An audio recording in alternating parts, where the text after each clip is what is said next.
ლაპარაკეთ სხვადასხვა პოლიტიკურ პარტიების წარმომადგენლებთან ზურაბიშვილთან კოორდინაციის რეჟიმის არსებობაზე, რა არის ამ მიმართულებით, ვთქვათ 31 მარტისგან რა მოლოდინი უნდა ჰქონდეს მოქალაქეებს, ამომრჩეველს, თქვენს ამომრჩეველს და რაზე შეიძლება შეთანხმდეთ პარტიები, რომლებსაც ფაქტია, რომ ბევრი რამ განგასხვავებთ მიუხედავად რაღაც კოორდინაციის რეჟიმში ყოფნისა.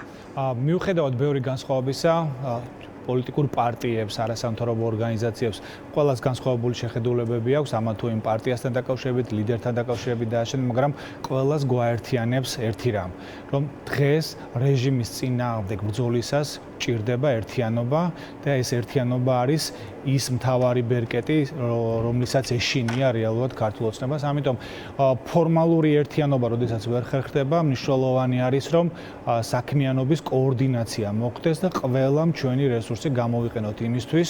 ფორმალურ ერთიანობაზე როცა ლაპარაკობთ, რაღაც ერთ-ერთ სუბიექტად ყოფნად გულისხმობთ. იმიტომ რომ ჩვენ გახსოვთ იგივე წინასაარჩევნო კამპანიის დროს პარტია გამოდიოდა ნაციონალურ მოძრაობამ მთავარ, ასე ვთქვათ, ახლა ერთ სუბიექტად რა ფორმატში უნდა იყოთ, იმიტომ რომ რაღაცნაირი არჩევნების საარჩევნო პერიოდი არ არის, ეხლა მაინც ასე. პერიოდი როდის არ არის, ამიტომ მნიშვნელოვანი არის, რომ პარტიების კოორდინაცია მოხდეს და მოდი ესე ვთქვათ, მარტო პრობლემებზე არ ვისაუბროთ. ეს ჩვენ გვაქვს გარკვეული კარგი წარმატებები, მათ შორის ამ საქმიანობის კოორდინაციის ვალზით, საგარეო მიმართულებით და ის შედეგები არ აღიარება ამ ხელისუფლების, სანქცირება ცალკეული ქვეყნების მიერ, ცალკეული რეზოლუციები ევროსაბჭო იქნება თუ ევროპარლამენტი. ეს არის მნიშვნელოვანი პარტიების კოორდინაციის, ასე ვთქვათ, წვლილი და შედეგი. ამიტომ ამ მიმართულებით გვაქვს ჩვენ გარკვეული გამოცდილება, პოზიტიური გამოცდილება და მნიშვნელოვანია ეხლა რომ შიდა პოლიტიკურ პროცესებშიც ჩვენი საქმიანობის კოორდინაციით შევძლოთ მაქსიმალური ეფექტი, ასე ვთქვათ, მივიღოთ პოლიტიკური შედეგების თვალსაზრისით. ბუნებრივია, რომ დღეს პოლიტიკურ პარტიებს, რომლებსაც ჩვენ უკვე აღარა გვაქვს ის რესურსები, რომელიც ადრე ჰქონდა, იგივე სახელმწიფო დაფინანსება და შემდეგ, მით უმეტეს თუ გავითვალისწინებთ, რომ ქუჩაში, როდესაც მიმდინარეობს პოლიტიკა, პოლიტიკური პარტიების გავლენები შეიძლება ნაკლები იყოს და ამ ეტაპზე ჩვენ პრაქტიკულად გათანაბრებული ვართ რიგით აქტივისტებსა და არასამთავრობო სექტორსა და პოლიტიკური პარტიების წარმომადგენლებს. ჩვეულებრივად მიდიხართ როგორც აი რაღაც აქ პროტესტის მონაწილე ერთი კონკრეტული ადამიანი. გარკვეულწილად არის ეს პროპაგანდის შედეგით, სამთავრობო პროპაგანდის შედეგით, თელი წლების განმავლობაში მიმდინარეობდა, ასე ვთქვათ, პროპაგანდა ფაქტობრივად მთელი 10 ბოლო 10 წლის განმავლობაში და ოპოზიციური პოლიტიკის დემონიზაცია, რომ ჩვენ პოლიტიკა არ გვაინტერესებს, პოლიტიკაში არ ვარ და შემდეგ და მაგრამ პოლიტიკური პროცესია მაინც და პოლიტიკოსის გარეშე არ ვიცი, მე ვხედავ მაინც პოლიტიკოს მოგწონს არ მოგწონს, თქვენ ხართ პოლიტიკის შემადგენლები, პოლიტიკური პარტიები.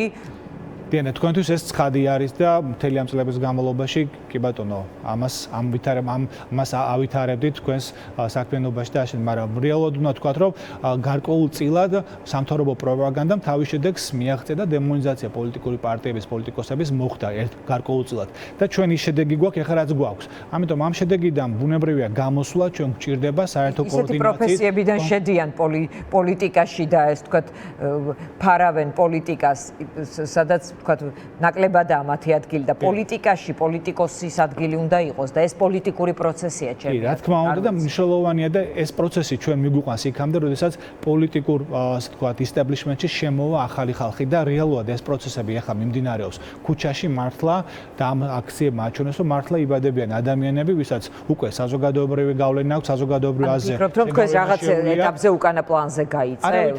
როგორი გაზავდებით პროტესტის მონაწილეები? პირიქით, რაც უფრო მეტი ახალი ადამიანი შემოვა, ასე ვთქვათ, პოლიტიკურ პარტიებში, პოლიტიკაში თავისას დააფიქსირებენ, თავისი გავლენა ექნებათ საზოგადოებრივ ჯგუფებზე, მით უკეთესია. ამიტომ ეს პროცესი გარკვეულწილად ჯანსაღიც არის და ჩვენ გვაჩვენებს, რომ ძალიან ბევრი ახალი ლიდერი იბადება მათ შორის ქუჩაში.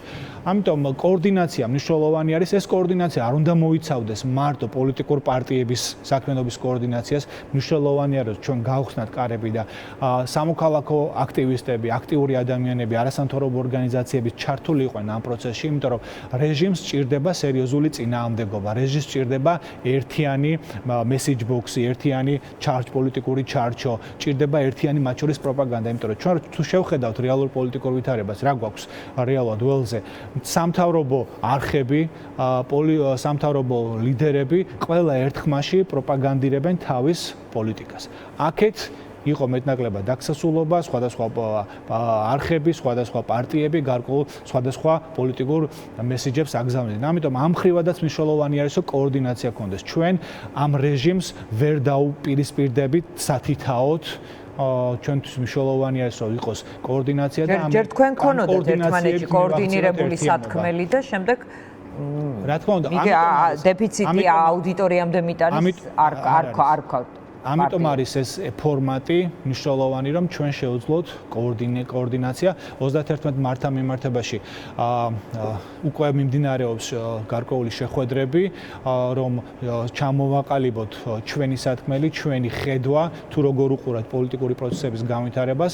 რეალურად საზოგადოებაში უკვე არის მოთხოვნა, რომ დღეს ქუჩაში იგივე მიტინგების, დემონსტრაციების დროს რომ მოусმინოთ ადამიანებს, უკვე მათ აღიზიანებთ პოლიტიკური ლიდერების და სუბიექტების მონაწილეობა რიგით აქტივისტებად შესაბამის შეხვედრებზე და ითხოვენ უკვე გააქტიურებას, ითხოვენ ინიციატივის ხელშეაღებას, ამიტომ ამასაც ახლა არის, მოდი ლევან, უფრო მეტი გითხარით, ახლა არის პროცესი, როდესაც პროტესტის მონაწილეები უკვე ითხოვენ, რომ პოლიტიკოსები ჩაუდგნენ პროცესს სათავეში. ასეთ დაკვეთას იღებთ თქვენ ქუჩიდან, მოდი ასე ვიტყვით.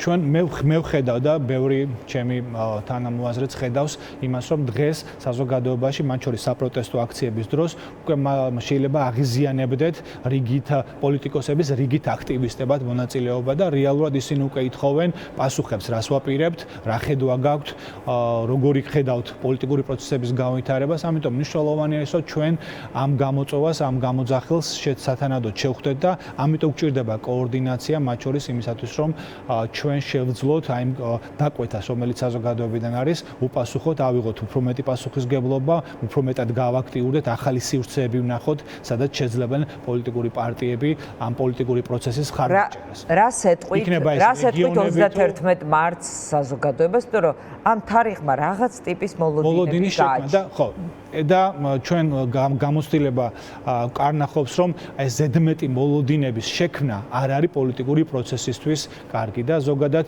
ვფიქრობ, რომ არა მარტო პოლიტიკური პროცესისათვის, ზოგადად ეს მოლოდინების შექმნა არ არის სახარბიელო. ჩვენ უთხრათ სიმართლე საზოგადოებას და სიმართლე არის ის, რომ ჩვენ ვართ ძალიან მძიმე ვითარებაში იმ თვალსაზრისით, რომ ვაჩვენოთ ხელისუფლებას, რომ ხალხი, პოლიტიკური პარტიები, არასამთავრობო ორგანიზაციები არიან ერთად და ერთად მოქმედებენ. არის საფრთხე იმისა, რომ საპროტესტო მუხტი განელდეს, იმიტომ რომ თქვენს აღნიშნეთ დღეს შემოგდებული თემა არის ხელისუფლები და რომ თვითმმართველობის არჩევნებში მიიღებს თუ არა პოლიტიკური პარტიები მონაწილეობას და არა, მე ვახსენე, რომ ასე აფასებენ, რომ ეს ხომ არ არის, იმიტომ რომ ახალი საჯილდო აუქვა შეიძლება. მე მაინც ვფიქრობ, რომ თვითმმართველობის არჩევნები გინდა არ გინდა რაღაც კალენდრით მოვა. ამიტომ ამ თემაზე პოზიციონირებაც შეიძლება არის პროცესის ნაწილი. მაგრამ ეხლა ამ ეტაპზე მნიშვნელოვანი არის, რომ ჩვენ კონცენტრირდეთ იმ თავარ მოთხოვნაზე, რომელიც იმ თავითვე გქონდა და რომელსაც ჩვენი საერთაშორისო პარტნიორები მხარს უჭერენ.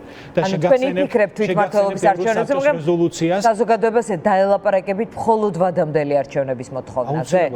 მე ვფიქრობ, რომ მნიშვნელოვანი არის ჩვენ თამას არ დავწიოთ, მათ შორის ის თამასა, რომელიც ხარდაჭერა გამოგვიცხადა ჩვენ, მათ შორის ევროსაბჭოს რეგიონალური ასამბლეას რეზოლუციას თუ გადავხედავთ, იქ საუბარია, რომ არავითარი ახალი არჩევნები, თვითმმართველობის არჩევნები, სანამ არ ჩატარდება ნაციონალურ დონეზე წარმომადგენლობითი ორგანოს არჩევნები, არ შეიძლება მოხდეს და ამისათვის ისინი მზად არიან, რომ ასე ვთქვათ, მიესალმონ მათ შორის თვითმმართველობის არჩევნების თარიღის გადაწევასაც.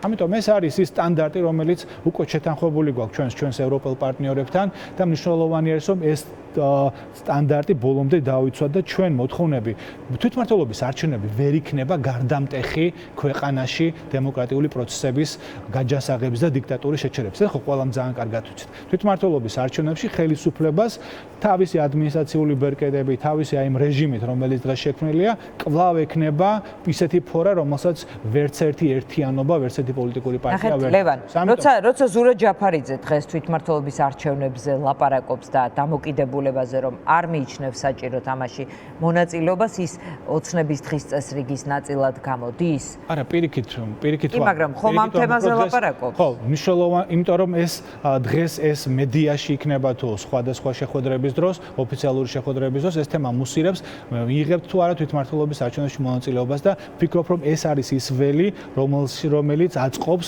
სწორედ ქართულ ოცნებას. ჩვენ არ გვინდა ამ თემებზე საუბარი, არ უნდა ვისაუბრო და მთავარი მოთხოვნა უნდა იყოს ვადამდელი საპარლამენტო არჩევნები, ისეთი საარჩევნო გარემოს შექმნა, სადაც ადამიანებს ექნებათ რწმენა და ნდობა საარჩევნო ადმინისტრაციის და მოვლენ არჩევნებზე და შეცვლიან ხელისუფლებას. ეს ხო მე მგონი მარტივი ფორმულა არის და ამ ფორმულას არ უნდა გადაუხვიოთ არანაირი თვითმმართველობის არჩევნებში მონაწილეობის საკითხი, ეხლა პოლიტიკის მთავარ საკითხად ვერ და არ უნდა გახდეს.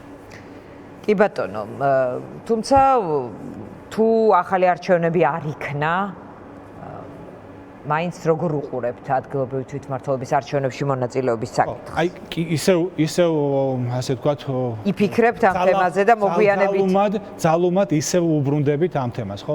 კიდე ნებისმიერი მთავარი თემიდან გადახვევა ასუსტებს იმ თავარ მოთხოვნას და იმ თავარ პოზიციას, რომელიც გამოსახატავად უკვე 100 დღეზე მეტი არის ადამიანები გამოდიან ქუჩაში და ითხოვენ არა თვითმმართველობაში რაღაც დემოკრატიული პროცესების გაჯანსაღებას და ოპოზიციის მონაწილეობას და ამავდროულად, არამედ ქვეყანაში ძირეული პოლიტიკური პროცესების შეცვლას. გაყალბებული არჩევნების უკან დაბრუნებას და ხალხისთვის არჩევნების გზით ხელისუფლების ფორმირების უფლების და საშუალების მიცემას. ეს არის მთავარი მოთხოვნა და ამ მოთხოვნას უნდა მიყვეს ყველა პოლიტიკური პარტია.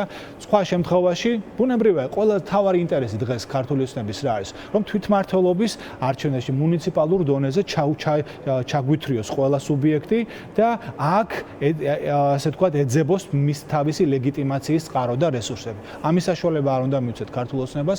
დღეს მთავარი მოთხოვნა უნდა იყოს ერთიანი ვადამდელი საპარლამენტო არჩევნები ხალხისათვის, ძალაუფლების და ხელისუფლების დაბრუნება და ეს ამ პროცესზე უნდა მოხდეს ყველა პოლიტიკური სუბიექტის კონცენტრირება და გაერთიანება. კი ბატონო, მადლობა ლევან. ლევან ბეჟეშვილი იყო ჩვენი სტუმარი, რეკლამის შემდეგ დავბრუნდებით პირდაპირ ეთერში.